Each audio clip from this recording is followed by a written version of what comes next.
Pouvez-vous imaginer la vie sans certaines parties de votre corps? C'est perturbant. Mais certaines personnes ont survécu sans poumons, sans cœur et même sans cerveau.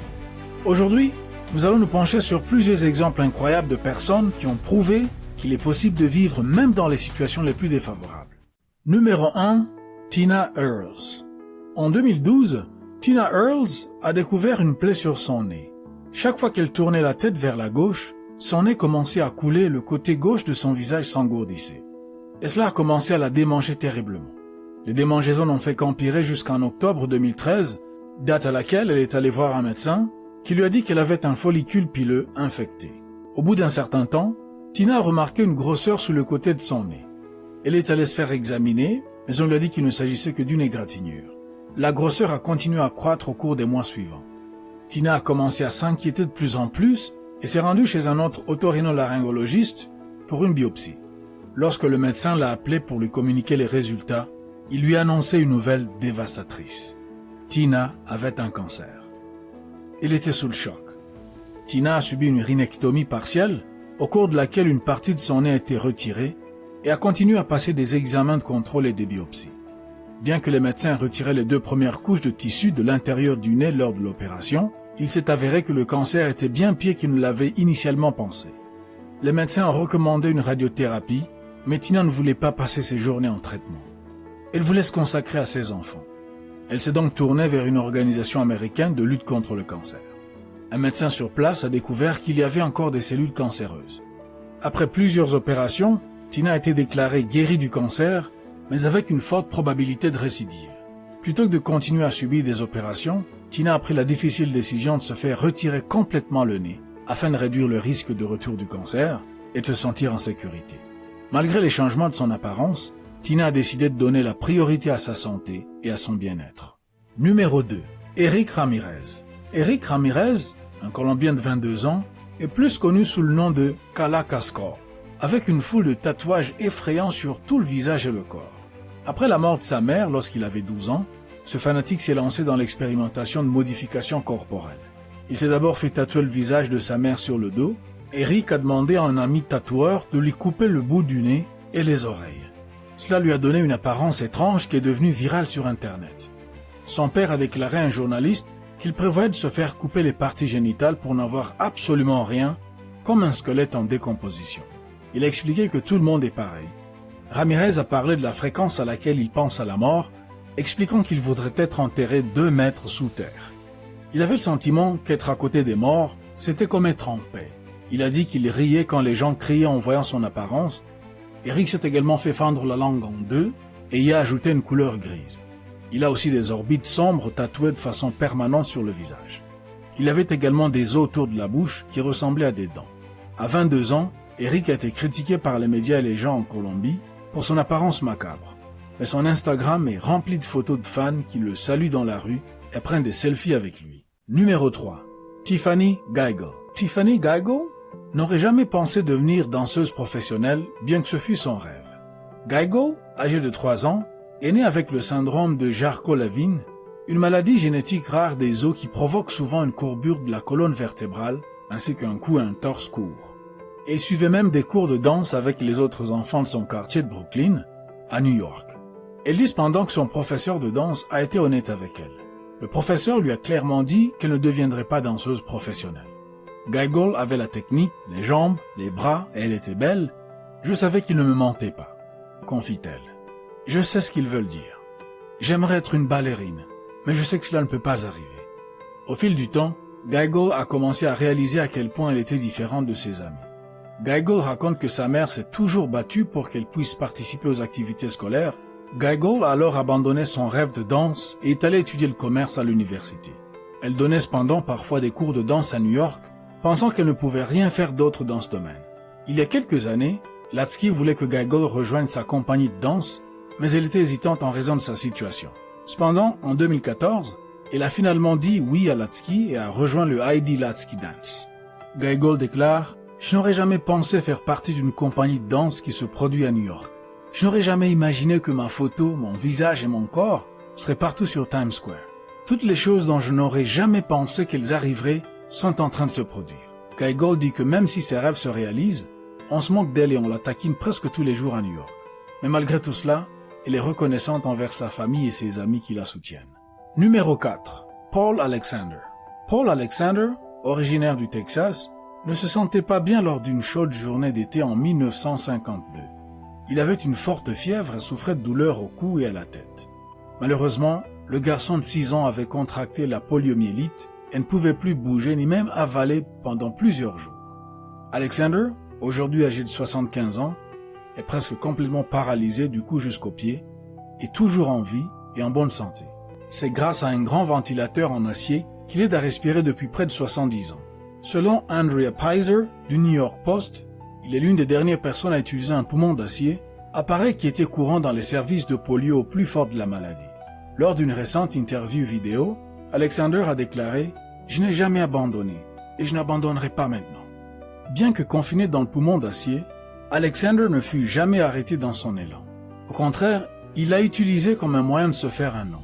Il a obtenu de bons résultats scolaires et a décroché un doctorat en droit en 1984, puis a commencé à travailler comme avocat. En 2020, Alexander a écrit un livre intitulé « 3 minutes pour un chien, ma vie dans un poumon d'acier ». Il raconte ce qu'il a traversé. Il a travaillé dessus pendant 5 ans, écrivant chaque mot avec un stylo et un bâton qu'il tenait dans sa bouche. Dans ce livre, il explique comment il voulait réaliser des choses qu'on lui disait impossibles et comment il a réalisé ses rêves. Numéro 5. Dallas Wings. Dallas, de Fort Worth au Texas, a été grièvement blessé lorsqu'il a touché une ligne à haute tension en 2008. Il a subi cette terrible blessure le 13 novembre 2008 alors qu'il peignait une église baptiste. Il se tenait sur une nacelle élévatrice. Après avoir été transporté par hélicoptère à l'hôpital, sa peau brûlée a été retirée au cours de plus d'une douzaine d'interventions qui ont duré environ 2 mois. Dans le cadre de ces interventions, on lui a retiré l'œil gauche et on a remis son œil droit à sa place. Il y a 1 an, Dallas Wings a subi la première greffe complète du visage aux États-Unis. Il a retrouvé l'odorat et peut à nouveau sentir les baisers de sa fille, ce qui a toujours été l'un de ses souhaits. Aujourd'hui, les médecins du Brigham and Women's Hospital de Boston, il a des yeux prothétiques, mais il est toujours aveugle. Il n'a pas non plus de dents, ce qui rend la parole plus difficile, mais il réalise plus de progrès que vous ne pourriez l'imaginer. À chaque visite à la clinique, il progresse et retrouve davantage de sensations. Selon le docteur Jeffrey Janis, qui est responsable de la chirurgie plastique, il commence à sourire et les médecins peuvent désormais lire ses émotions sur son visage. Numéro 6. Terry Fox. Adolescent, Terry Fox pratiquait de nombreux sports comme le basket, le football et l'athlétisme. Mais tout a changé à ses 18 ans lorsqu'on lui a annoncé qu'il avait un sarcome ostéogénique, un type rare de cancer des os. Pour empêcher le cancer de se propager, il a dû se faire amputer la jambe droite au-dessus du genou. Cependant, 3 semaines après l'opération, il s'est remis debout. Terry a dit que voir tant de gens mourir ou être malade du cancer à l'hôpital était encore plus difficile que de perdre sa jambe. Bien qu'il soit reconnaissant des progrès médicaux ayant amélioré les taux de survie, il était bouleversé par le manque de financement de la recherche contre le cancer. Terry a donc décidé de courir d'est en ouest à travers le Canada pour récolter de l'argent pour la recherche. Son objectif était de récolter un $1 de chaque Canadien. Il a lancé son marathon de l'espoir le 1er avril 1980 au point le plus à l'est du Canada. Chaque jour, il courait 40 km. Doug Allwood, son meilleur ami, et Darrell Fox, son frère, le suivaient dans une camionnette pour l'aider. Terry se levait à 4 heures du matin, courait 20 km et se reposait l'après-midi. Il courait le long de l'autoroute et demandait de l'argent aux gens. Ce n'était pas censé être facile, car il savait que les choses qui en valent la peine ne viennent pas sans effort. Beaucoup de gens lui disaient qu'il était fou, mais il se répétait que si cela le rendait heureux, alors il acceptait d'être fou. Le 1er septembre 1980, alors qu'il courait près de Thunder Bay, en Ontario, il a été transporté à l'hôpital et les médecins ont découvert que le cancer s'était propagé à ses poumons. Les Canadiens ont poursuivi l'objectif de Terry, même pendant son hospitalisation, en organisant un téléthon national. Terry a reçu la plus haute distinction civile du Canada, celle de Compagnon de l'Ordre du Canada. Il a été la plus jeune personne à recevoir cette distinction. Quelques mois plus tard, le 28 juin 1981, il est décédé, mais pas avant d'avoir réussi à récolter 24 millions de dollars pour la recherche sur le cancer, atteignant ainsi son objectif. Numéro 7. Cassidy Hooper. Cassidy Hooper est l'une des rares personnes au monde à être née sans yeux ni nez. En 2008, alors qu'il avait 14 ans, elle a commencé à vivre vraiment pour la première fois. Elle s'est mise à pratiquer l'athlétisme au collège, à travailler comme ouvreuse lors de concerts et à aider lors d'événements caritatifs et à prendre le bus seule chaque semaine de Charlotte à Raleigh pour fréquenter une école pour aveugles.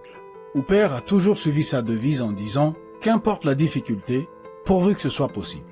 Depuis son enfance jusqu'au moment où elle a subi une série d'opérations chirurgicales, et maintenant qu'elle a terminé ses études universitaires, elle s'émerveille de la rapidité avec laquelle tout s'est enchaîné. Numéro 8. Oscar Pistorius. Oscar Pistorius est un ancien sprinteur d'Afrique du Sud.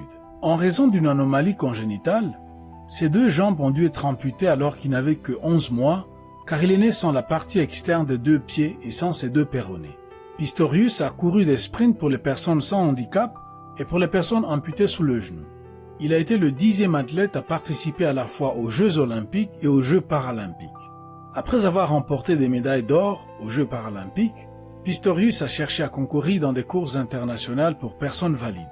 Cependant, l'Association internationale des fédérations d'athlétisme a constamment affirmé que ses prothèses lui donnaient un avantage injuste et ne voulait pas qu'il continue à participer aux compétitions. Mais il a fini par gagner ce litige et continue de participer aux compétitions. Numéro 9. Kyle Maynard. Kyle Maynard est un conférencier, auteur et combattant d'arts martiaux mixtes américains. Il est connu pour avoir été le premier quadriplégique à gravir le mont Kilimandjaro sans utiliser de prothèse. Il a également fondé la salle de sport CrossFit No Excuses. À cause de cette affection, les bras de Kyle s'arrêtent au coude et ses jambes aux genoux. Il est sans mains et sans pieds. Lorsque les parents de Kyle ont appris pour la première fois qu'il pourrait y avoir des problèmes physiques, une infirmière leur a suggéré d'avorter. Durant sa première année, Kyle a vécu comme d'autres enfants. Mais passé ce cap, sa vie a pris un tournant considérable. Il n'était pas aussi rapide que les autres enfants de son âge, il ne pouvait pas se tenir debout, marcher ou faire quoi que ce soit avec sa main. Il devait être nourri par quelqu'un à chaque repas. Cela a duré plusieurs années, jusqu'au jour où le père de Kyle a dit que la famille n'aiderait plus Kyle à se nourrir. Kyle allait devoir trouver comment manger seul. Le père de Kyle avait une raison simple à cela. Il savait qu'un jour son fils vivrait seul et aurait besoin de savoir comment prendre soin de lui-même. Numéro 10. Bethany Hamilton. Bethany Hamilton est devenue un symbole dont les gens se souviennent lorsqu'ils cherchent de l'inspiration. Cela s'explique par l'un des retours les plus célèbres de notre époque. Son histoire de travail acharné, de foi et d'espoir a inspiré des gens dans le monde entier. Lorsqu'un requin de plus de 4 mètres lui a arraché le bras gauche, cela semblait marquer la fin de sa carrière de rêve. Mais un mois après l'attaque, Bethany est retournée surfer et a remporté son premier titre national en 2 ans. La foi de Bethany lui donnait la force, la conviction et l'espoir. Elle a pu réaliser son rêve de devenir surfeuse professionnelle à 17 ans et participe encore à des compétitions aujourd'hui. Bethany a réussi à toucher de nombreuses personnes avec son message de foi, son désir d'aider les autres et son esprit positif. La plus grande joie de Bethany est d'être épouse et mère. En tant que surfeuse professionnelle, auteure et conférencière motivante, elle a son propre blog et propose une formation en ligne et un programme appelé Ohana Experience de mentorat pour les mères et les filles. Tout cela vise à aider les jeunes femmes à dépasser leurs limites dans la vie et dans la foi. Quel cas vous a le plus surpris? Dites-le nous dans les commentaires ci-dessous. Laissez un j'aime et abonnez-vous à Interesting Facts pour découvrir encore plus de faits étonnants du monde entier.